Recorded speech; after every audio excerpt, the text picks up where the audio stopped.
সুলতান মাহমুদ গজনবী রহমতুল্লাহি আলাইহি নাবালেক মাসুম বাচ্চাকে ডেকে ডেকে বলে, এই নাবালেক মাসুম, তোর নাম কি, বাড়ি কোথায়? রাতের গভীরে এই অন্ধকার রজনীতে ব্রিজের কোনায় টিউবলাইটের নিচে বসে বসে তুমি কেন কোরআনে কারীম তেলাওয়াত করো? নাবালেক মাসুম বাচ্চা চোখের পানি দরদর করে ছেড়ে দিয়ে সুলতান মাহমুদকে ডেকে ডেকে বলে,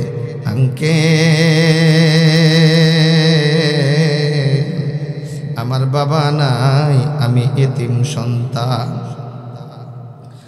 আমার বাবা যখন মৃত্যুর শয্যায় উপনীত আমার মাকে ওসিয়ত করেছিলেন, তোমার গর্ভে যে সন্তান আছে যদি ছেলে সন্তান হয় তাকে কোরআনের হাফেজ বানাইবা। আমার বাবার ওসিয়ত পূরণ করণার্থে আমার মা আমাকে মাদ্রাসায় ভর্তি করে দিয়েছে, কিন্তু কি হতভাগা কপাল পুরা আমার, আজও পর্যন্ত আমার মা মাদ্রাসার ভর্তি ফি দিতে পারে নাই। মাদ্রাসার খোরাকি বাবদ মাসিক 1500 টাকা তাও দেয় নাই। রাতের গভীরে আল্লাহর কোরআন পড়তে বড্ড মজা, বড্ড মজা। আল্লাহর কোরআন পড়তে বড় মজা পাই আমি। রাতের গভীরে অন্ধকার রজনীতে কোরআন দেখে দেখে পড়ার মতো, হারিকেন কিনে দেওয়ার মতো মার কাছে টাকা নাই। তাই তো রাস্তার পাশে টিউবলাইট জ্বলে, এই বাতিটা অযথাই জ্বলে। আমি এখানে বসে বসে আল্লাহর কালাম তেলাওয়াত করি। একবার জোরে বলা যাবে কি সুবহানাল্লাহ? সুলতান মাহমুদ গজনবী রহমতুল্লাহি আলাইহি উত্তরটা বড্ড পছন্দ হয়ে গেছে, কথা বলেন ঠিক কিনা? সুলতান মাহমুদ গজনবী রহমতুল্লাহি আলাইহি নাবালেক মাসুম বাচ্চাটাকে কপালের মধ্যে চুমু দিয়ে বুকের মধ্যে জড়িয়ে ধরলেন, ঘোড়ার উপর উঠাইলেন, সংসদ ভবনে নিয়ে গেলেন, সিংহাসনে বসতে দিলেন। এবার ডেকে ডেকে বলে, এ নাবালেক মাসুম তলিবুল ইলম, আজ থেকে তুই আমার বাদশাহ, আমি হলাম তোর প্রজা। এ নাবালেক মাসুম, তোর কি সমস্যা তুই বল। এবার নাবালেক মাসুম বাচ্চা যখন সুলতান মাহমুদ গজনবী রহমতুল্লাহি আলাইহি তার দিলের কথাগুলো শ্রবণ করার জন্যে নাবালেক মাসুম বাচ্চার দিকে তাকিয়ে বলতেছে, তোর কি সমস্যা তুই বল। নাবালেক মাসুম বাচ্চা বলতেছে, মাদ্রাসায় ভর্তি ফি আমার এখনো দেওয়া হয় নাই। মাদ্রাসার ভর্তি ফি কত টাকা? 2000 টাকা। খাতার মধ্যে লিপিবদ্ধ করে বলল, ঠিক আছে, মনে কর দিলাম 2000 টাকা। আর কি সমস্যা? খোরাকি বাবদ 1500 টাকা দিলাম, 1500 টাকা। আর কি সমস্যা? হারিকেন কিনতে লাগে 100 টাকা, দিলাম 100 টাকা। আর কি সমস্যা?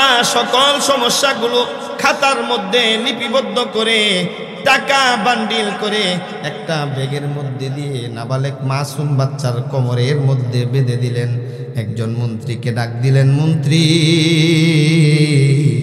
এই নাবালেক মাসুম বাচ্চাটাকে নিয়ে তার মাদ্রাসায় পৌঁছে দিয়ায়। একবার জোরে বলা যাবে কি আল্লাহু আকবার? মন্ত্রী নাবালেক মাসুমকে ঘোড়ার উপর উঠাইয়া মাদ্রাসার দিকে যখন রওনা দিলেন, সুলতান মাহমুদ গজনবী মন্ত্রীকে ডেকে ডেকে বলে, রে মন্ত্রী, একটু দাঁড়া, ওই নাবালেক মাসুমের সঙ্গে আমার দুইটা কথা আছে। মন্ত্রী যখন দাঁড়ালেন, সুলতান মাহমুদ গজনবী নাবালেক মাসুমকে ডেকে ডেকে বলেন, আয় তলিবুল ইলম, 12 বছর যাবৎ তাহাজ্জুদ পড়ি, আল্লাহর কাছে দোয়া করি। আমার দিলের মধ্যে 2টা আশা আছে, আল্লাহ পূরণ করে না।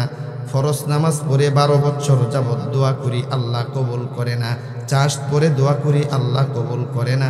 ইশরাক পরে দোয়া করি, আল্লাহ কবুল করে না। নওফিল পরে দোয়া করি, আল্লাহ কবুল করে না। সালাতুল হাজত পরে দোয়া করি, আল্লাহ কবুল করে না। চোখের পানি ঝরাইয়া ঝরাইয়া দোয়া করি, আল্লাহ 12 বছর যাবৎ দিলের মধ্যে আমার পোষা 2টা আশা, আল্লাহ রাসূল তোমায় ভালোবাসি,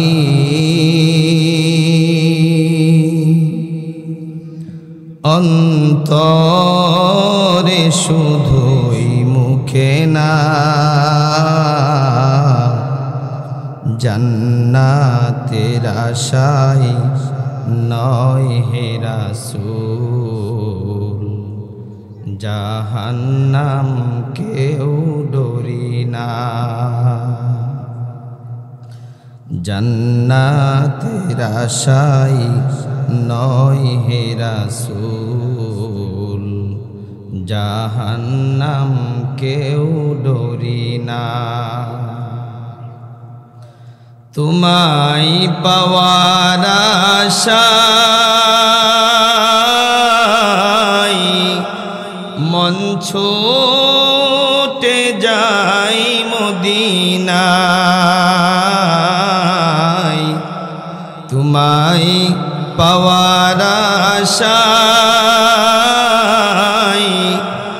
মন ছুটে যাই মদিনায়।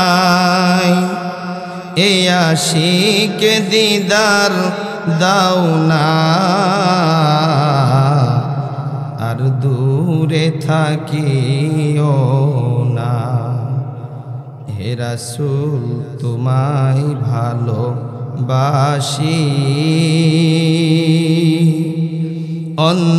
অন্তরে শুধুই মুখে না।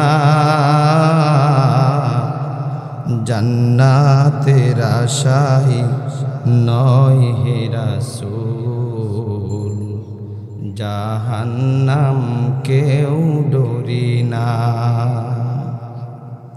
আলহামদুলিল্লাহ, উপস্থিত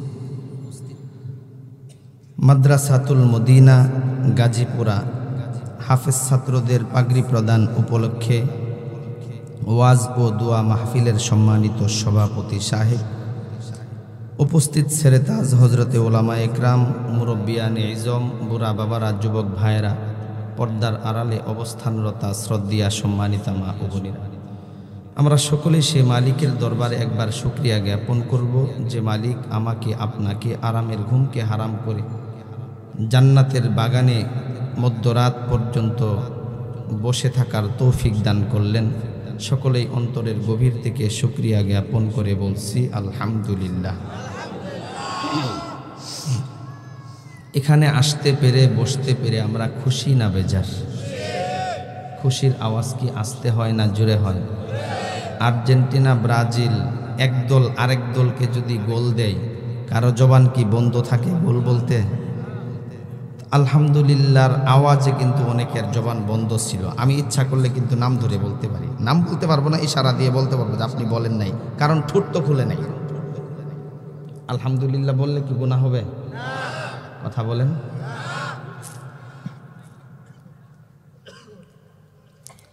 আলহামদুলিল্লাহ বললে আল্লাহ তাআলা শুকরিয়া আদায় করা হয়। কি করা হয়? শুকরিয়া আদায় করলে আল্লাহ নিয়ামত বাড়িয়ে দেন। সুবহানাল্লাহ। সুতরাং যারা আলহামদুলিল্লাহ বলছেন তারা ঠকেন নাই। ঠকছেন?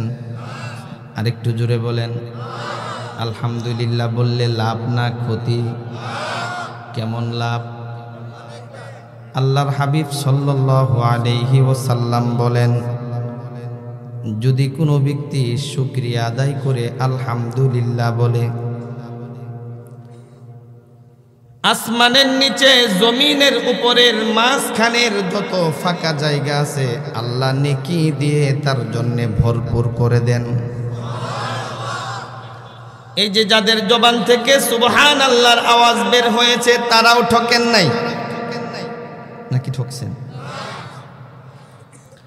হযরতে মূসা কালিমুল্লাহ আল্লাহ তাআলার পয়গম্বর ছিলেন। তুর পাহাড়ের দিকে যাচ্ছেন, ঘটনা লম্বা, সংক্ষেপ করি। আল্লাহ তাআলার সঙ্গে কথা বলতে যাচ্ছেন। রাস্তার মধ্যে একজন হাত ছাড়া পা ছাড়া গোশতের টুকরার মতো দেখতে, দুই হাত নাই দুই পা নাই, রাস্তার ধারে বসে আছে। আল্লাহর পয়গম্বর মূসাকে ডেকে ডেকে বলে, মূসা কোথায় যাও? আল্লাহর সঙ্গে কথা বলতে যাচ্ছি। আল্লাহ তাআলাকে একটু প্রশ্ন করবা, আমার হাত নাই পা নাই, হাত ছাড়া পা ছাড়া গোশতের টুকরাকে আল্লাহ দুনিয়াতে কেন প্রেরণ করলেন? আল্লাহ তাআলা দুনিয়াতে যে সমস্ত মানুষ প্রেরণ করেছেন তাদের নিজের কাজের জন্য প্রেরণ করেছেন। কথা কোন ঠিক কিনা? আল্লাহ তাআলা আমাকে আমার হাত দেন নাই, আমার দুইটা পা নাই, আমার সেবা যত্ন করার জন্য আরো 2-4 জন লোক লাগে। এত কষ্ট করে আল্লাহ আমার মতো গোশতের টুকরাকে দুনিয়াতে কেন প্রেরণ করলেন জেনে আসবা। মুসা আল্লাহর সঙ্গে কথা বলা শেষ, আল্লাহকে ডেকে ডেকে বলেন, মালিক, রাস্তার ধারে বসে আছে হাত ছাড়া পা ছাড়া গোশতের টুকরা, জানতে চেয়েছেন তাকে দুনিয়াতে প্রেরণ করার কারণ কি?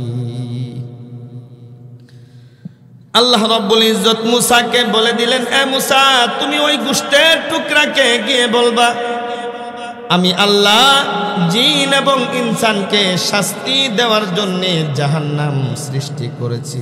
জানেন তো জাহান্নামের মধ্যে একটা ছিদ্র আছে, যেই ছিদ্র দিয়ে জাহান্নামের আগুনের ফুলকি বের হয়ে যায়।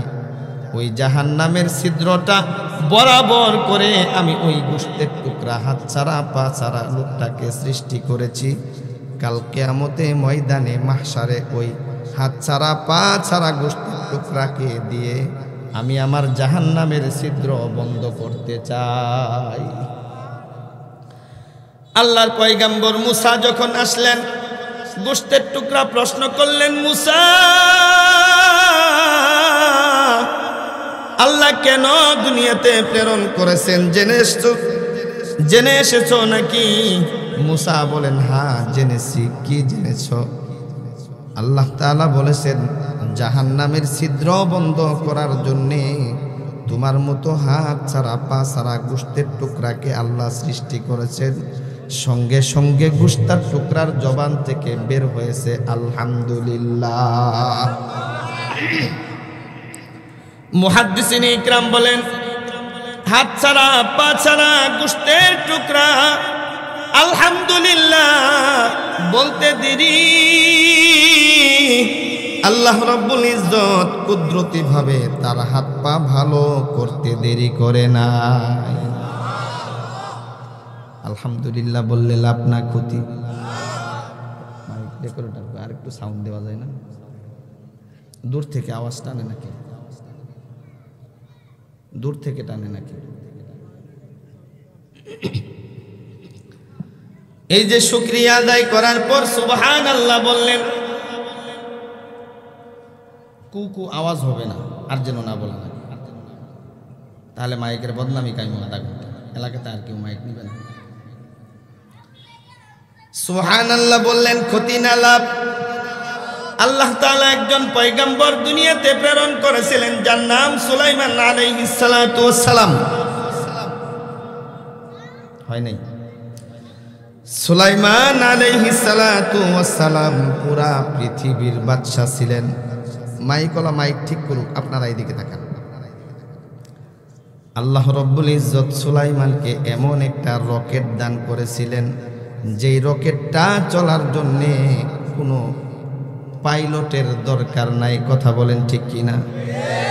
দুনিয়াতে যত রকেট আছে চলতে গেলে পাইলট লাগে কিনা? আল্লাহ সুলাইমানকে এমন এক রকেট দান করেছিলেন যেই রকেটটা চলার জন্য কোনো পাইলট লাগে না। দুনিয়ার রকেট চলতে গেলে তেল মোবিল পেট্রোলের দরকার আছে কিনা? সুলাইমানের রকেটের জন্য তেল মোবিল পেট্রোলের দরকার নাই। দুনিয়ার রকেটের ইঞ্জিন নষ্ট হয়ে যায়, সুলাইমানের রকেটের ইঞ্জিন জিন্দেগিতে কোনোদিন নষ্ট হয় নাই। দুনিয়ার রকেট নামতে গেলে একটা প্ল্যাটফর্মের দরকার আছে কিনা? আল্লাহ সুলাইমানকে এমন একটা রকেট দান করেছিলেন যেই রকেটটা ল্যান্ড করার জন্যে কোনো প্ল্যাটফর্মের দরকার নাই। সুবহানাল্লাহ। যেখানে খুশি সেখানেই ল্যান্ড করতে পারতেন আল্লাহর পয়গম্বর সুলাইমান। এমন একদিন ঘটনা, আল্লাহর পয়গম্বর সুলাইমান আলাইহিস সালাতু ওয়াস সালাম তার রকেট নিয়ে ভ্রমণে বের হয়েছেন, সফরে বের হয়েছেন। স্ক্রিম ক্ষেত, ধান ক্ষেতের উপর দিয়ে যাচ্ছে। কোন দিক দিয়ে? আপনারা তো শহরে থাকেন, জানেন না গ্রামগঞ্জে যদি এতটুকু বড় দেখা যায় একটা বিমান বা হেলিকপ্টার যাইতেছে, বুড়ারা দেখে, নাতিপুতি সহ নিয়ে দেখে, এই তাড়াতাড়ি আয় দেখ কি যাইতেছে, নাকি বলেন? এ বাবা, গ্রামগঞ্জের ধান ক্ষেতের উপর দিয়ে সুলাইমানের রকেট যায়। ধান ক্ষেতের মধ্যে একজন কৃষক কাজ করতেছে, হঠাৎ উপরের দিকে তাকিয়ে দেখে সুলাইমানের রকেট যাইতেছে, যাকে আমরা তক্তে সুলাইমানি বলি। কি বলি? সুলাইমানের রকেট যায়। ধান ক্ষেতের কাজ করনেওয়ালা কৃষকটা অনিচ্ছায় জবান থেকে বলে ফেলেছেন সুবহানাল্লাহ।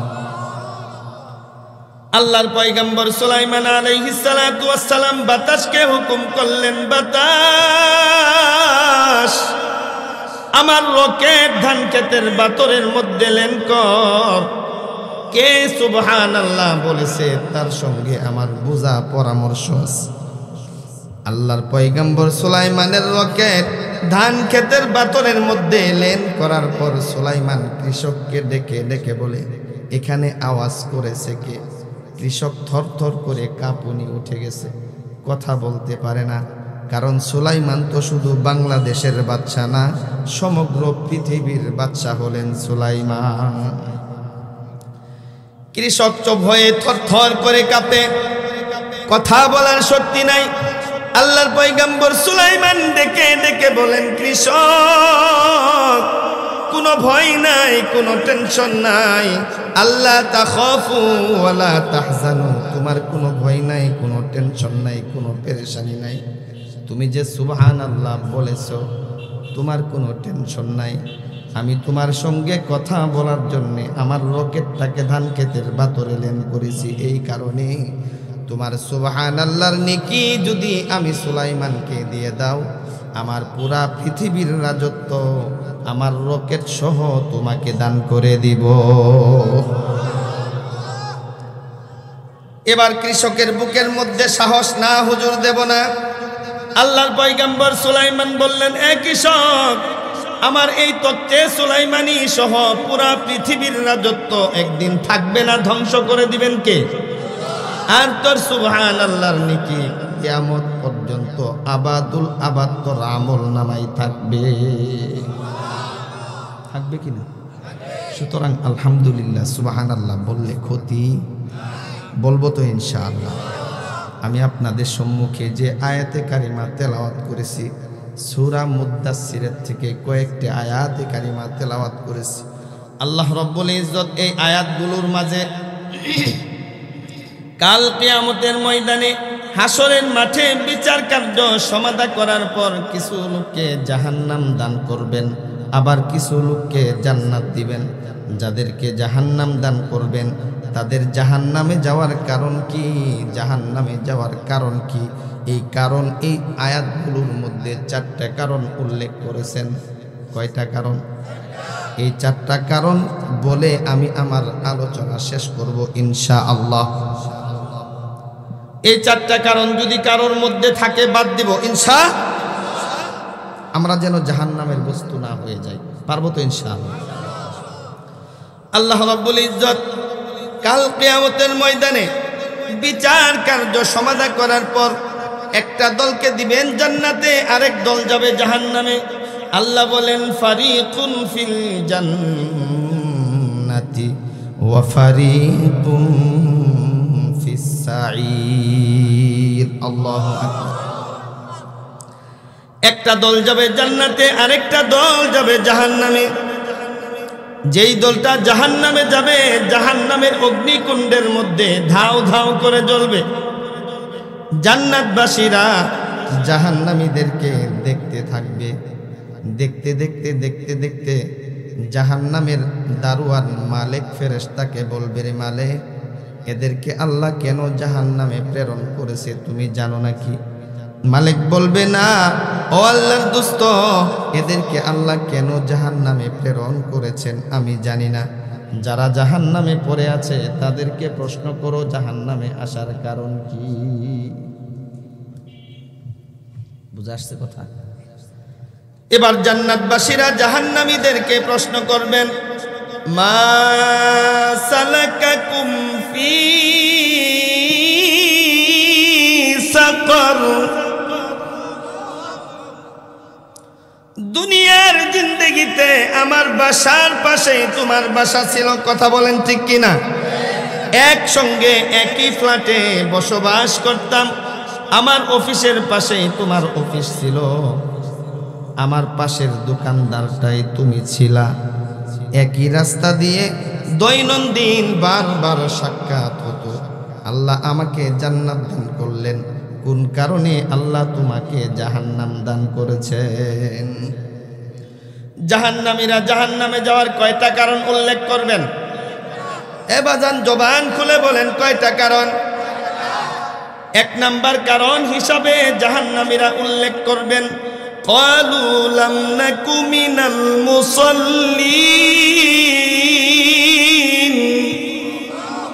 এক নাম্বার যেই কারণটা জাহান্নামীরা উল্লেখ করবেন, দুনিয়ার জিন্দেগিতে আমরা মুসল্লি ছিলাম না, আমরা নামাজ পড়ি নাই, বেনামাজি ছিলাম। এ বাবা জোরে বলেন তো কি ছিলাম? বেনামাজি ছিলাম। আমরা দুনিয়ার জিন্দেগিতে নামাজ পড়ি নাই, তোমরা নামাজ পড়েছো, বারবার আমাদেরকে নামাজের জন্য দাওয়াত দিয়েছো।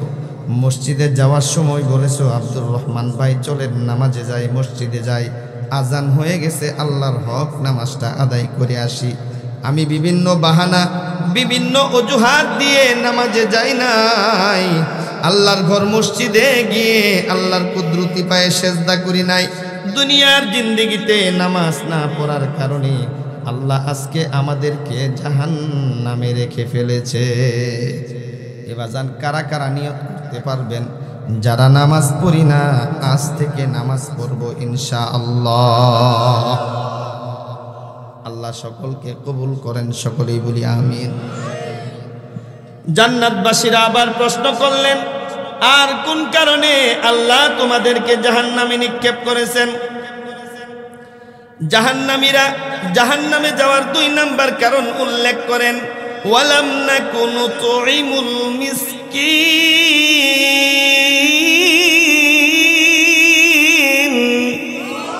2 নাম্বার কারণ হিসাবে জাহান্নামীরা উল্লেখ করে বলেন, দুনিয়ার জিন্দেগিতে যারা অভাবী ছিল, গরিব দুঃখী ছিল, মিসকিন ছিল, আমরা দুনিয়ার জিন্দেগিতে তাদেরকে খাদ্য সামগ্রী দেই নাই।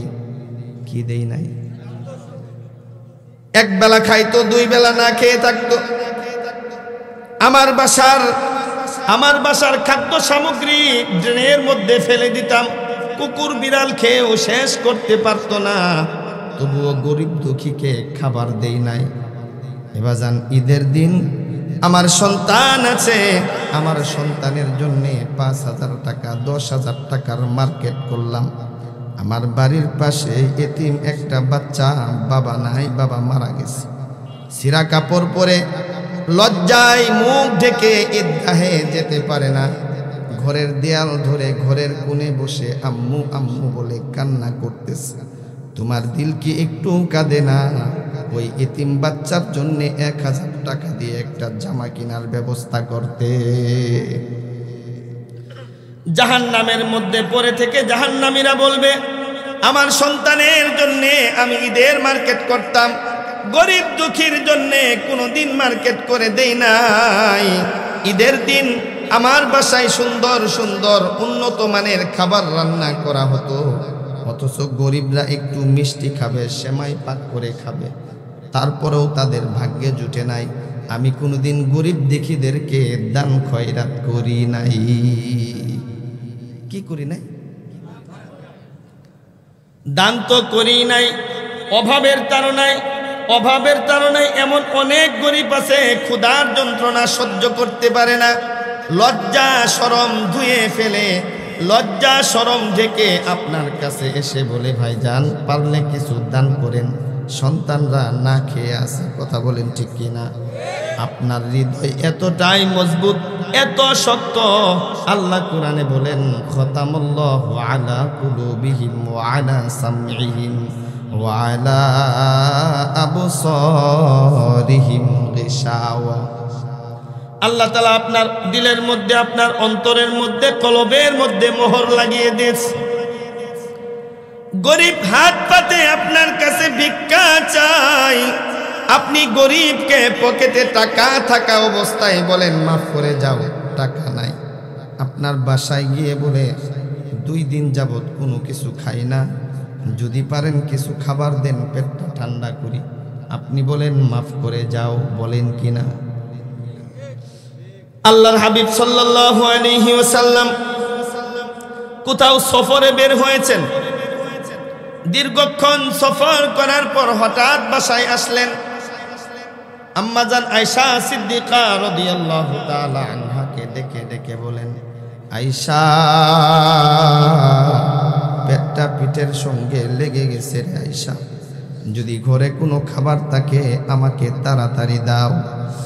আল্লাহর নবীর স্ত্রী আয়েশা বলে, ইয়া রাসূলুল্লাহ, ইয়া হাবিবাল্লাহ, ঘরে কোনো খাবার নাই, তবে আপনি সফরে বের হওয়ার পরে আপনার একজন সাহাবী কিছু গোশতের টুকরা হাদিয়া দিয়ে গেছে, ওই গোশতগুলো ছাড়া ঘরে কোনো খাবার নাই। আল্লাহর হাবিব বললেন, আয়েশা গোশতগুলো নিয়ে আসো। আম্মাজান আয়েশা সিদ্দিকা রাদিয়াল্লাহু তাআলা আনহা গোশতগুলো আনার জন্য যখন তাকের মধ্যে বাটির দিকে খেয়াল করে দেখে, বাটির মধ্যে একটা গোশতও নাই, সবগুলো গোশতের টুকরা পাথরে পরিণত হয়ে গেছে। নাউজুবিল্লাহ। কি হয়ে গেছে? পাথরে পরিণত হয়ে গেছে। আম্মাজান আয়েশা সিদ্দিকা 1 কদম আগায় তো 2 কদম পিছায়। কি বলবো নবীজির কাছে, গোশত আবার কিভাবে পাথর হয়? আমি নিজ হাতে তাকের উপর গোশতগুলো রাখলাম, একটাও গোশত নাই, সবগুলো পাথর হয়ে গেছে, কিভাবে সম্ভব? এরপরেও নবীজির কাছে গিয়ে বললেন, ইয়া রাসূলুল্লাহ, ইয়া হাবিবাল্লাহ, এই ঘটনা, গোশত রেখেছি, গিয়ে দেখি গোশত নাই, সবগুলো পাথর। আল্লাহর হাবিব সাল্লাল্লাহু আলাইহি ওয়াসাল্লাম বলেন, ও আয়েশা, আমার সাহাবী গোশতগুলো হাদিয়া দেওয়ার পর আমি নবীজি তোমার কাছে আসার আগে মাঝখানে কি কোনো ভিক্ষুক তোমার কাছে এসেছিল নাকি? হ্যাঁ ইয়া রাসূলুল্লাহ, একজন ভিক্ষুক এসেছিল। কি বলেছে? বলল পেটটা পিঠের সঙ্গে লেগে গেছে, কিছু থাকলে আমাকে দান করো। তুমি কি বলেছ? আমি বলেছি, ভিক্ষুক, ঘরে কোনো খাবার নাই, মাফ করে যাও। আল্লাহর হাবিব সাল্লাল্লাহু আলাইহি ওয়াসাল্লাম বললেন, ও আয়েশা, তোমার ঘরে কি গোশতের টুকরাগুলো ছিল না? হ্যাঁ, ঘরে গোশতের টুকরা ছিল। তুমি ভিক্ষুককে একটা গোশতের টুকরা কেন দিলা না? তুমি গোশতের টুকরা ভিক্ষুককে না দেওয়ার কারণে আল্লাহ তাআলা রাগ করে গোশতগুলো পাথরে পরিণত করে দিয়েছেন। নাউজুবিল্লাহ। এখন প্রশ্ন আসতে পারে, হুজুর, আমাদের কাছেও ভিক্ষুক সওয়াল করে, ফকিররা সওয়াল করে, পকেটে টাকা থাকার পরেও বলি মাফ করে যাও, ঘরে পাতিলের মধ্যে খাবার থাকার পরেও বলি মাফ করে যাও। আমাদের পাতিলের ভাত আর পকেটের টাকা তো পাথর হয় না। হ্যাঁ, পাথর হয় না, ঠিক। রসুলের যুগের মুআজ্জিজা তো আর আপনার ঘরে আসবে না, কথা কোন ঠিক কি না? মুফাসসিরিন ইকরাম বলেন, আজও পর্যন্ত যদি কোনো ব্যক্তি পকেটে টাকা থাকার পর, ঘরের ভিতরে পাতিলে খাবার থাকার পর কোনো ভিক্ষুককে যদি খাবার না দিয়ে, সাহায্য না করে, দান না করে ফেরত দেয়, ওই খাবার পাথর হবে না, ঠিক। কিন্তু ওই খাবার যার দিলের ভিতরে ঢুকবে, আল্লাহ তার দিলটা পাথর বানিয়ে দিবে। ওই দিলের মধ্যে কোরআন হাদিসের কথা ঢোকে না। আল্লাহ বললেন, লাহুম কুলুবুন লা ইয়াফকাহুনা বিহা, আমি মানুষকে কলব দিলাম বুঝার জন্যে, কিন্তু বান্দা বুঝে না। ওয়ালাহুম আয়ুনুন লা ইউবসিরুনা বিহা, আমি বান্দাকে চক্ষু দিলাম দেখার জন্যে, বান্দা দেখেও কেমন জানি না, দেখার ভান করে। এরকম লোক আছে কিনা বলেন? ওয়ালাহুম আযানুন লা ইয়াসমাউনা বিহা, আমি বান্দাকে কর্ণ দিলাম, কান দিলাম শ্রবণ করার জন্যে, বান্দা শুনেও কেমন জানি না শোনার ভান করে, এক কানে শুনে অপর কানে বের করে দেই, কথা কোন ঠিক কিনা? উলাইকা কাল আনআম, আল্লাহ বলেন তারা চতুষ্পদ জন্তুর নেই, নাউজুবিল্লাহ। বালহুম আদল, বরং তার থেকেও নিকৃষ্ট। চতুষ্পদ জানোয়ার তো কাল কিয়ামতের ময়দানে বিচার কার্য সমাধা করার পর জাহান্নামে যাবে না, কিন্তু বান্দা তো বিচার কার্য সমাধা করার পর জাহান্নামে যেতে হবে। কথা বলেন ঠিক কিনা? তাই তো আল্লাহ বলেন বালহুম আদল, ওই সমস্ত ব্যক্তিরা ওই শ্রীগাল, কুকুর, বিড়ালের চাইতেও নিকৃষ্ট, নাউজুবিল্লাহ। তার মানে বোঝা গেল কোনো ভিক্ষুক যদি সওয়াল করে তাকে ফেরত দেওয়া যাবে।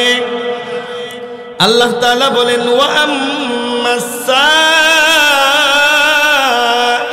ফালা তানহার, সওয়ালকারীকে ফেরত দিবা না ঘোষণাকার। আল্লাহ বললেন সওয়ালকারীকে ফেরত দেওয়া যাবে না। এটা হলো 2 নাম্বার জাহান্নামে যাওয়ার কারণ। বাজান একটু বলেন তো 1 নাম্বার কোন কারণ? নামাজ না পড়া, নামাজ না পড়ে জাহান্নামে গিয়েছে, এটা হলো 1 নাম্বার কারণ। 2 নাম্বার কারণ গরিব দুঃখীদেরকে খাদ্য সামগ্রী দেয় নাই। কথা বলেন ঠিক কিনা? জান্নাতবাসীরা আবার জাহান্নামীদেরকে প্রশ্ন করলেন মা সালাকাকুম ফি সাকর, আর কোন জিনিস তোমাদেরকে জাহান্নামে নিক্ষেপ করেছে? জাহান্নামীরা জাহান্নামে যাওয়ার 3 নাম্বার কারণ হিসাবে উল্লেখ করেন ওয়া কুন্না নাখুদু মাআল খাইদিন। 3 নাম্বার যে কারণটা উল্লেখ করেন, দুনিয়ার জমিনে 2টা দল আছে। কয়টা দল? একটা দল হলো কোরআনকে সাপোর্ট করে, কোরআনের পক্ষে কাজ করে, আরেকটা দল হলো কোরআনের বিপক্ষে কাজ করে। কথা বলেন ঠিক কিনা? একটা দল কোরআনী আইন বাস্তবায়ন করার চেষ্টায়, কোরআনী আইন বাস্তবায়ন করার প্রচেষ্টা চালায়। আরেকটা দল আছে কোরআনের আইন বাদ দেওয়ার, বন্ধ করার পায়তারা করে। একটা দল কোরআনী শাসন কায়েম করার চেষ্টা করে, আরেকটা দল কোরআনওয়ালাদেরকে ভিতরে ঢোকায়। চিল্লায় বলেন ঠিক কিনা? একটা দল কোরআনের পক্ষে থাকে, আরেকটা দল কোরআনের বিপক্ষে থাকে। জাহান্নামে পড়ে জাহান্নামীরা 3 নাম্বার জাহান্নামে যাওয়ার যে কারণটা উল্লেখ করবেন, আমরা দুনিয়ার জিন্দেগিতে কোরআনের বিপক্ষ যেই দলটা ছিল, আমরা সেই দলকে সাপোর্ট করতাম। এবার জান আমার বানানো কথা বলতেছি, হ্যাঁ? সূরা মুদ্দাসসিরের সূরার নাম কি? চিল্লায় বলেন। সূরা মুদ্দাসসির, আয়াত নাম্বার দেখা যায় না, 41, 42, 43, 44, 45 এদিকে দেখবেন ইনশাআল্লাহ। তার মানে 3 নাম্বার জাহান্নামে যাওয়ার কারণ কোরআনের বিপক্ষ দলকে সাপোর্ট করা। চিল্লায় বলেন ঠিক কিনা? আবার জান্নাতবাসীরা জাহান্নামীদেরকে প্রশ্ন করলেন আর কোন কারণে আল্লাহ তোমাদেরকে জাহান্নামে নিক্ষেপ করেছেন? এবার জাহান্নামীরা জাহান্নামে যাওয়ার 4th নাম্বার যেই কারণটা উল্লেখ করেন, 4th নাম্বার যেই কারণটা উল্লেখ করেন, যেই কারণে আল্লাহ তাদেরকে জাহান্নামে নিক্ষেপ করেছেন, ওয়া কুন্না নুকাযযিবু বিয়াউমিদ্দিন, আমরা কিয়ামতের দিবসকে অস্বীকার করতাম। নাউযুবিল্লাহ। আমরা তো কিয়ামতকে বিশ্বাস করি। কথা বলেন ঠিক কিনা? কিয়ামতকে অস্বীকার করেন নাকি বিশ্বাস করেন? কিয়ামতকে অবশ্যই বিশ্বাস করি। এদিক থেকে আমরা ঠিক আছি। জাহান্নামীরা বলতো আমরা কিয়ামতের দিনকে বিশ্বাস করি নাই, এই কারণে আল্লাহ আমাদেরকে জাহান্নামে নিক্ষেপ করেছে। আমরা কিয়ামতকে বিশ্বাস করি, বাকি যেই 3টা সিফত আছে ওই 3টা সিফত যদি অর্জন করি, আল্লাহর হাবিব বলেন আপনি মরতে দেরি, জান্নাতে যাইতে দেরি হবে না। জান্নাতে যেতে চাই কারা কারা? সকলেই চাই তো ইনশাআল্লাহ। এ বাজান, যদি জান্নাতে যেতে চান আলেমদের সঙ্গে সম্পর্ক ভালো রাখার দরকার আছে কিনা? রাখবো সবাই। সকলেই, নাকি আলেমদের বিপক্ষ দল অবলম্বন করব? আলেমদের বিপক্ষে কোনো কথা বলবো? আমি আওয়ামী লীগ করতে পারি রাজনীতির খাতিরে, কিন্তু আলেমের বিপক্ষে আমি নেই। সারে দুনিয়া হো মুখালেফ कुछ भी नुकसान नहीं, डर नहीं है गम नहीं है, जब खुदा রহমান है। দুনিয়ার সকল মানুষ যদি আমার বিপক্ষে চলে যায়, আমার কোনো ভয় নাই, কোনো পেরেশানি নাই। আল্লাহ এবং আল্লাহর রসুল যদি আমার পক্ষে থাকে, আমি হ্যাপি। কথা কোন ঠিক কিনা? টার্গেট করব, খুশি করব কাকে? আল্লাহকে। আল্লাহকে যদি খুশি করতে পারেন, রসুল বলেছেন আপনি খাঁটি মুমিন। মান আহাব্বা লিল্লাহ ওয়া আবগাযা লিল্লাহ ওয়া আতা লিল্লাহ ওয়া মানাআ লিল্লাহি ফাকাদ ইসতাকমালাল ঈমান।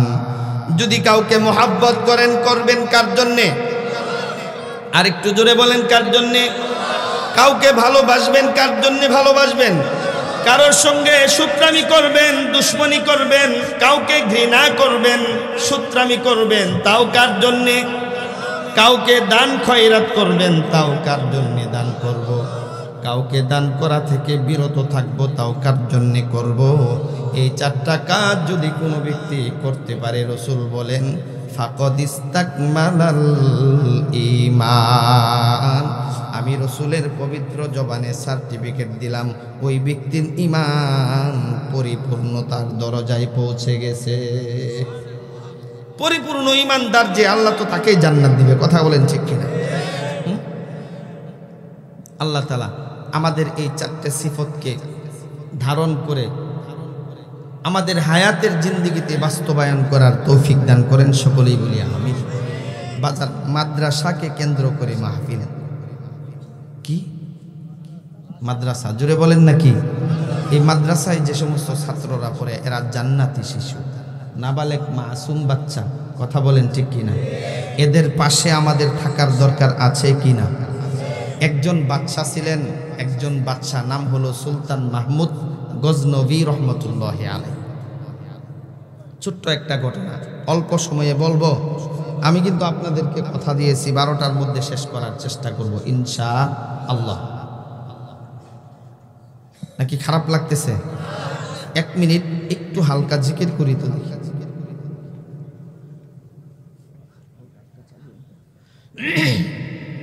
একটু আল্লাহর নামের জিকির, মাঝখানে একটু বিরতি। আল্লাহ আল্লাহ আল্লাহ আল্লাহ আল্লাহ আল্লাহ বলে বান্দা, আরশে আজিম চলে যাও, আরশ হতে দিদার পেয়ে প্রেম সাগরে ডুবে যাও। আল্লাহ আল্লাহ আল্লাহ আল্লাহ আল্লাহ আল্লাহ।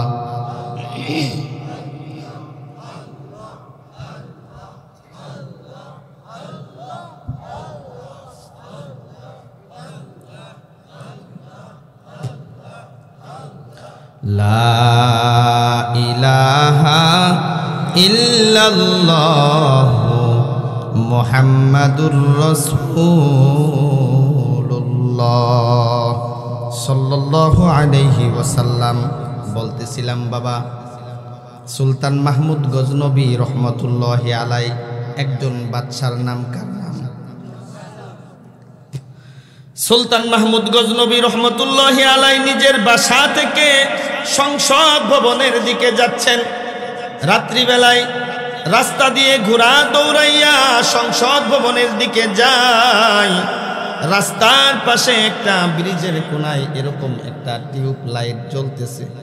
বাজান, টিউব লাইটের নিচে একজন ছোট্ট মাসুম নাবালেগ বাচ্চা আল্লাহর কুরআনুল কারীম দেখে দেখে তেলাওয়াত করে সুবহানাল্লাহ। সুলতান মাহমুদ গজনবী রহমতুল্লাহি আলাইহি নাবালেগ মাসুম বাচ্চাকে দেখে দেখে বলে, এই নাবালেগ মাসুম, তোর নাম কি, বাড়ি কোথায়? রাতের গভীরে এই অন্ধকার রজনীতে ব্রিজের কোনায় টিউবলাইটের নিচে বসে বসে তুমি কেন কোরআনে কারীম তেলাওয়াত করো? নাবালেক মাসুম বাচ্চা চোখের পানি দরদর করে ছেড়ে দিয়ে সুলতান মাহমুদকে ডেকে ডেকে বলে,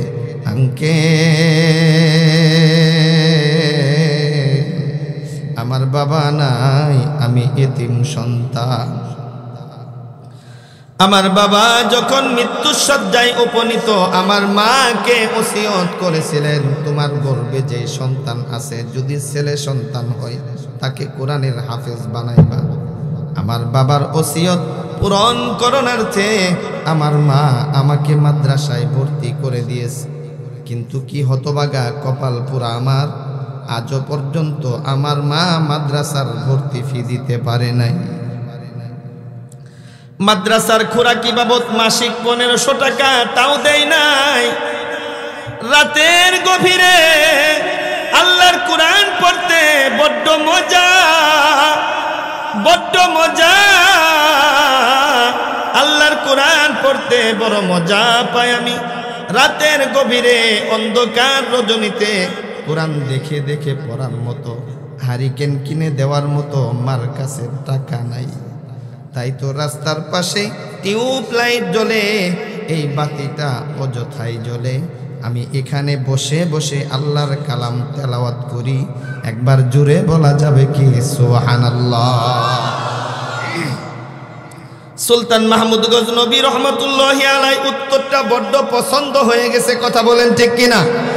সুলতান মাহমুদ গজনবী রহমতুল্লাহি আলাইহি নাবালেক মাসুম বাচ্চাটাকে কপালের মধ্যে চুমু দিয়ে বুকের মধ্যে জড়িয়ে ধরলেন, ঘোড়ার উপর উঠাইলেন, সংসদ ভবনে নিয়ে গেলেন, সিংহাসনে বসতে দিলেন। এবার ডেকে ডেকে বলে, এ নাবালেক মাসুম তলিবুল ইলম, আজ থেকে তুই আমার বাদশা, আমি হলাম তোর প্রজা। এ নাবালেক মাসুম, তোর কি সমস্যা তুই বল। এবার নাবালেক মাসুম বাচ্চা যখন সুলতান মাহমুদ গজনবী রহমতুল্লাহি আলাইহি তার দিলের কথাগুলো শ্রবণ করার জন্যে নাবালেক মাসুম বাচ্চার দিকে তাকিয়ে বলতেছে, তোর কি সমস্যা তুই বল। নাবালেক মাসুম বাচ্চা বলতেছে, মাদ্রাসায় ভর্তি ফি আমার এখনো দেওয়া হয় নাই। মাদ্রাসার ভর্তি ফি কত টাকা? 2000 টাকা। খাতার মধ্যে লিপিবদ্ধ করে বলল, ঠিক আছে, মনে কর দিলাম 2000 টাকা। আর কি সমস্যা? খোরাকি বাবদ 1500 টাকা দিলাম, 1500 টাকা। আর কি সমস্যা? হারিকেন কিনতে লাগে 100 টাকা, দিলাম 100 টাকা। আর কি সমস্যা? সকল সমস্যাগুলো খাতার মধ্যে লিপিবদ্ধ করে টাকা বান্ডিল করে একটা ব্যাগের মধ্যে দিয়ে নাবালেক মাসুম বাচ্চার কোমরের মধ্যে বেঁধে দিলেন। একজন মন্ত্রীকে ডাক দিলেন, মন্ত্রী, এই নাবালেক মাসুম বাচ্চাটাকে নিয়ে তার মাদ্রাসায় পৌঁছে দিয়ায়। একবার জুড়ে বলা যাবে কি আল্লাহু আকবার? মন্ত্রী নাবালেক মাসুমকে ঘোড়ার উপর উঠাইয়া মাদ্রাসার দিকে যখন রওনা দিলেন, সুলতান মাহমুদ গজনবী মন্ত্রীকে ডেকে ডেকে বলে, রে মন্ত্রী, একটু দাঁড়া, ওই নাবালেক মাসুমের সঙ্গে আমার দুইটা কথা আছে। মন্ত্রী যখন দাঁড়ালেন, সুলতান মাহমুদ গজনবী নাবালেক মাসুমকে ডেকে ডেকে বলেন, আয় তলিবুল ইলম, 12 বছর যাবৎ তাহাজ্জুদ পড়ি, আল্লাহর কাছে দোয়া করি। আমার দিলের মধ্যে 2টা আশা আছে, আল্লাহ পূরণ করে না। ফরজ নামাজ পড়ে 12 বছর যাবৎ দোয়া করি, আল্লাহ কবুল করে না। চাষ পড়ে দোয়া করি, আল্লাহ কবুল করে না। ইশরাক পড়ে দোয়া করি, আল্লাহ কবুল করে না। নওয়াফিল পড়ে দোয়া করি, আল্লাহ কবুল করে না। সালাতুল হাজত পড়ে দোয়া করি, আল্লাহ কবুল করে না। চোখের পানি ঝরাইয়া ঝরাইয়া দোয়া করি, আল্লাহ 12 বছর যাবৎ দিলের মধ্যে আমার পোষা 2টা আশা আল্লাহ আজও পর্যন্ত পূরণ করে নাই। আমার দিল বলে, তুই নাবালেক মাসুম তলিবুল ইলম, নবীওয়ালা সিফত নিয়ে দুনিয়াতে চলাফেরা করিস। আল্লাহর কাছে যদি গভীর রজনীতে আমি সুলতান মাহমুদের ওই 2টা আশার জন্য দোয়া করো, তোমার দোয়ার উসিলায় আল্লাহ আমার আশা 2টা পূরণ করে দিবে। কথা বলেন ঠিক কিনা? নাবালেক মাসুম এবার সুলতান মাহমুদ গজনবীকে ডেকে ডেকে বলে, এ সুলতান মাহমুদ, তোমার দিলের মধ্যে দুইটা আশা কি আমাকে বলে দাও। আমি নাম ধরে মালিকের কাছে দরখাস্ত করব। না বলা যাবে না, নাম বলা যাবে না, তুমি দোয়া করবা না। আঙ্কেল নামটা বলেন, কারণ নাম ধরে দোয়া করলে আল্লাহ কবুল করে, রসুল বলেছেন। বারবার পিরাপিরি করার পর সুলতান মাহমুদ গজনবী নাবালেক মাসুমকে ডেকে ডেকে বলে, এই নাবালেক মাসুম, সারবানা, যেহেতু আমার দিলের মধ্যে 12 বছর যাবৎ দুইটা আশা আমি পোষণ করে আসতেছি, আশা দুইটা তাহলে শুনে যাও। আমার 1 নাম্বার আশা হলো, যেই নবীকে সৃষ্টি না করলে আল্লাহ কুল কায়নাত সৃষ্টি করতেন না, আমি একবার হলেও স্বপ্ন যুগে সেই নবীকে দেখতে চাই। সুবহানাল্লাহ। আশাটা ভালো না খারাপ? এবার বলে, আপনার 2 নাম্বার আশা কি? আমার 2 নাম্বার আশা হলো, আসমানের নিচে জমিনের উপরে সবচাইতে ভালো মানুষকে, সবচাইতে ভালো মানুষকে, তার পরিচয় আমার জানা নাই, আমার তার পরিচয় জানা বড্ড দিলের মধ্যে তামান্না, আশা, আকাঙ্ক্ষা। আল্লাহ যেন তার পরিচয় আমাকে জানিয়ে দেন। এই 2টা আশা। নাবালেক মাসুম চলে গেলেন মাদ্রাসায়, সুলতান মাহমুদ চলে গেলেন তার বাসায়। রাত যখন গভীর, পশু পাখি নীরব নিস্তব্ধ, যার যার মতে ঘুমিয়ে আছে, সকল মানুষ জিন ঘুমায়। সুলতান মাহমুদ গজনবী বালিশের সঙ্গে মাথা ঠেকাইয়া ঘুমায়। নাবালেক মাসুম ঘুমায় না। রাত যখন 2টা 3টা বেজে গেছে, নাবালেক মাসুম ওযু করে যাই নামাজ বিছাইয়া 2 রাকাত নামাজ পড়ে হাত 2টা উপরের দিকে উঠাইয়া আল্লাহ তাআলাকে ডেকে ডেকে বলে, মালিক, তুমি জানো আমি এতিম মাসুম বাচ্চা, আমার বাবা নাই, বাবার ওসিয়ত পূরণ করণার্থে মা আমাকে মাদ্রাসায় ভর্তি করে দিয়েছে। আজও পর্যন্ত মা মাদ্রাসার ভর্তি ফি দিতে পারে নাই, মাসিক খোরাকির টাকা দিতে পারে না, মাসিক বেতন দিতে পারে না, হারিকেন কিনে দেওয়ার মতো টাকা নাই, পুষ মাসের শীতের মধ্যে কনকনে কাফি জ্যাকেট কেনার মতো আমার কাছে টাকা নাই। আজকে যদি বাবা থাকতো, আমার কোনো অভাব আমার বাবা দেখতো না, আমার সকল অভাব পূরণ করতেন আমার বাবা। কথা বলেন ঠিক কিনা? ও মালিক, আজকে আমার বাবা না থাকার কারণে আমার যেই আঙ্কেল আমার বাবার অভাবগুলো পূরণ করে দিয়েছেন, আমি নাবালেক মাসুম, বেগুনা মাসুম, নবীওয়ালা সিফত নিয়ে তালিবুল ইলম হয়ে তুমি মালিকের কাছে ফরিয়াদ করতেছি। আমার সেই আঙ্কেলের, সেই সুলতান মাহমুদ গজনবী আঙ্কেলের 12 বছর যাবৎ দিলের মধ্যে পোষা 2টা আশা আল্লাহ তুমি এই মুহূর্তেই পূরণ করে দাও। সুবহানাল্লাহ। মুফাসসিরিন ইকরাম বলেন, নাবালেক মাসুম দোয়া করতে দেরি, আল্লাহর হাবিব স্বপ্ন যুগে সুলতান মাহমুদের সঙ্গে সাক্ষাৎ করতে দেরি করে নাই। আল্লাহর হাবিব সুলতান মাহমুদকে ডেকে ডেকে বলে, এই সুলতান মাহমুদ, তোর কি সমস্যা? ইয়া রাসূলুল্লাহ, ইয়া হাবিবাল্লাহ, 12 বছর যাবৎ তাহাজ্জুদ পড়ে দোয়া করি, আপনি কেন আমার সঙ্গে সাক্ষাৎ করেন না? ফরজ পড়ে দোয়া করি, কেন সাক্ষাৎ করেন না? নফল পড়ে দোয়া করি, কেন সাক্ষাৎ করেন না? চাষ পড়ে দোয়া করি, কেন সাক্ষাৎ করেন না? আওয়াবিন সালাতুল হাজত পড়ে দোয়া করি, কেন সাক্ষাৎ করেন না? নবীজি জবানটা বন্ধ করে আছেন, কোনো উত্তর দেয় না।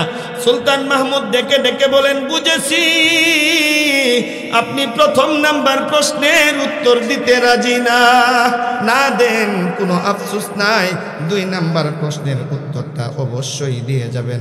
আল্লাহর হাবিব ডেকে ডেকে বলেন, রে সুলতান মাহমুদ, তোর 2 নাম্বার আশা আবার কি? ইয়া রাসূলুল্লাহ, ইয়া হাবিবাল্লাহ, আসমানের নিচে জমিনের উপরে সবচাইতে ভালো মানুষকে, তার পরিচয় বলে দেন।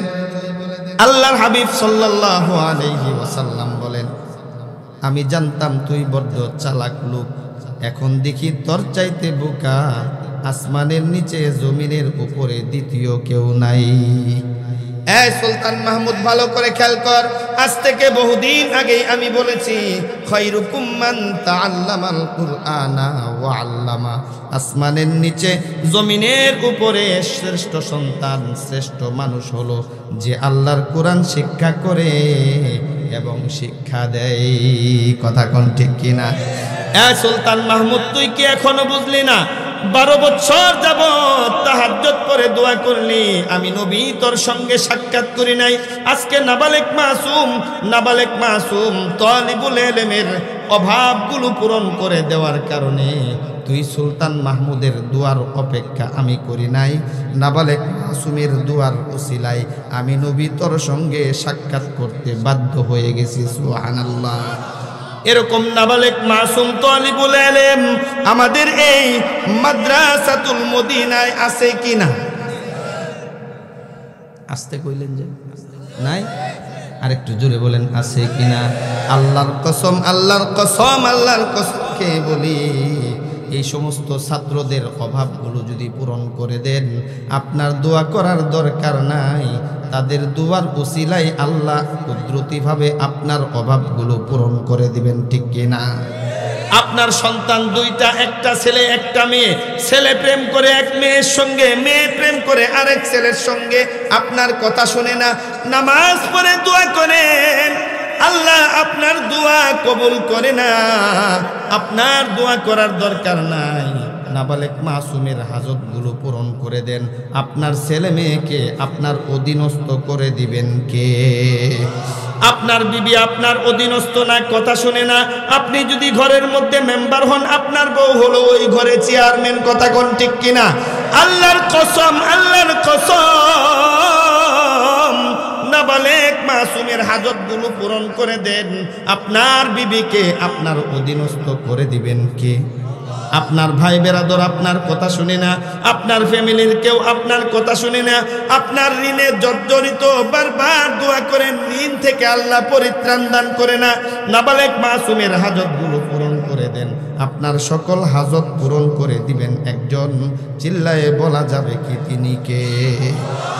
পূরণ করতে রাজি কারা কারা? দুহাত তুলে দেখাই। নাবালেক মাসুমের হাজত পূরণ করব তো ইনশাআল্লাহ। আজকের এই মাহফিলটা কাদেরকে কেন্দ্র করে? মাদ্রাসাতুল মদিনা গাজীপুরা হাফেজ ছাত্রদের পাগড়ি প্রদান উপলক্ষে। নাকি কোনো দরকার ছিল? এদেরকে পাগড়ি দেওয়ার জন্যই তো মাহফিল। তার মানে নাবালেক মাসুম তালিবুল ইলমদের উসিলায় আজকের এই আয়োজিত জান্নাতের বাগান। কথা বলেন ঠিক কিনা? এই জান্নাতের বাগানের হাজত যদি পূরণ করে দেন, তালিবুল ইলমের হাজত পূরণ করে দেওয়া হবে কিনা বলেন? পূরণ করতে রাজি কারা কারা? আবার দুহাত দেখতে চাই। আল্লাহ কবুল করেন। এ বাজান যদি পূরণ করতে চান, প্রায় 12টা বেজে গেছে, শেষ করে দিব ইনশাআল্লাহ। যদি নাবালেক মাসুম তালিবুল ইলমদের হাজত পূরণ করতে চাই, পূরণ করার কিছু মাধ্যম তো আছে, আছে কিনা? সর্বপ্রথম বলেছিলাম আমরা জান্নাতে যেতে চাই নাকি জাহান্নামে? আর একটু জোরে সকলেই জবান খুলে বলেন। সকলেই জান্নাতে যেতে চাই। তো আপনি একা একা জান্নাতে যাবেন নাকি আপনার সঙ্গে একজন নামি দামি লোক যদি আপনার রাহবর হয়, ভালো হয়?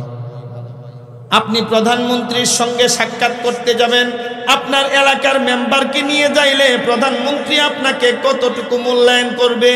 আর যদি আপনাদের গাজীপুরের এমপি সাহেবকে নিয়ে যান, মূল্যায়ন বেশি করবে না কম করবে?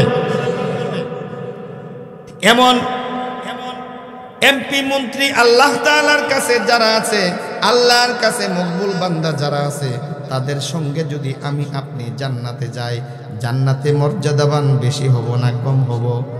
আল্লাহ মূল্যায়ন বেশি করবেন নাকি কম করবেন? সকলেই বুঝে বলেছেন তো। সবচাইতে মূল্যবান ব্যক্তি নবী রাসূলরা ব্যতীত আল্লাহর হাবিব বলেছেন 4 জন ব্যক্তি, আবু বকর, উমর, উসমান, আলী। কয়জন? যেই 4 জনের বিষয়ে আল্লাহর হাবিব বলেছেন খোলাফায়ে রাশেদা। কি বলেছেন? খোলাফায়ে রাশিদা। 1 নাম্বার খলিফা আবু বকর, 2 নাম্বার খলিফা ওমর, 3 নাম্বার খলিফা উসমান, 4 নাম্বার খলিফা হলো আলী। কথা বলেন ঠিক কিনা? এই 4 জন যদি আমাদের রাহবর হয়, ভালো হয় না খারাপ হয়? কারা কারা যেতে রাজি এই 4 জনকে রাহবর বানিয়ে? আমি জানি সকলেই পারবেন না, হাত উঠাইলে লাভ নেই। সকলেই পারবেন না, এটা আমি জানি। তবে আমি আশা করব আপনাদের এই ভরা মজলিস থেকে মাত্র 4 জন লোক লাব্বাইক বলবেন। সর্বপ্রথম যেই ব্যক্তি লাব্বাইক বলতে পারবেন, আমি তার জন্যে মুসাফির অবস্থায় দোয়া করব, আল্লাহ যেন আপনাকে আবু বকরের সঙ্গী বানায় আবু বকরের পাশের জান্নাতটার মালিকানা আপনাকে বানিয়ে দেন। সর্বপ্রথম যেই ব্যক্তি বলবেন, এই তালিবুল ইলমের হাজত পূরণ করার জন্য মাত্র 5,000 টাকা দিবেন। বেশি না, 20, 30, 40, 50 চাইলাম না, কয় হাজার চাইছি। মাত্র 5,000 টাকা দিবেন তালিবুল ইলমের হাজত পূরণ করার জন্যে। আমি মুসাফির, আল্লাহর হাবিবের পবিত্র জবানে বলেছেন, মুসাফির দোয়া করতে দেরি, আল্লাহ কবুল করতে দেরি করে না। কথা কোন ঠিক কিনা? সর্বপ্রথম যেই ব্যক্তি বলবেন, হুজুর আমি 5,000 টাকা দেব নাবালেগ তালিবুল ইলমের হাজত পূরণ করার জন্যে, আমি মুসাফির আল্লাহর কাছে নগদ দুহাত তুলে দোয়া করব, মালিক তোমার এই বান্দাকে আবু বকরের সঙ্গী বানিয়ে আবু বকরের পাশের জান্নাতটা তুমি তাকে লিখে দাও।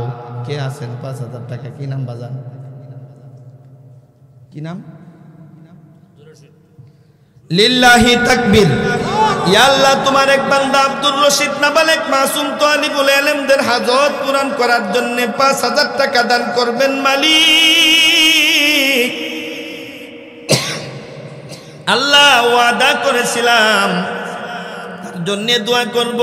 ও মালিক, তোমার শ্রেষ্ঠ বান্দা হযরতে আবু বকর সিদ্দিক রাদিয়াল্লাহু তাআলা আনহুকে রাহবর বানিয়ে আবু বকরের পাশের জান্নাতটার মালিক তুমি তাকে বানিয়ে দাও। আমিন কইতেও কৃপণতা করে যারা আমিন কইবেন সমপরিমাণ নেকি দিবেন কে? এবাজান 2 নাম্বার ব্যক্তি হযরতে ওমরের সঙ্গী হতে চান, ওমরের সঙ্গে জান্নাত পাওয়ার আশায় 5,000 টাকা দান করবেন।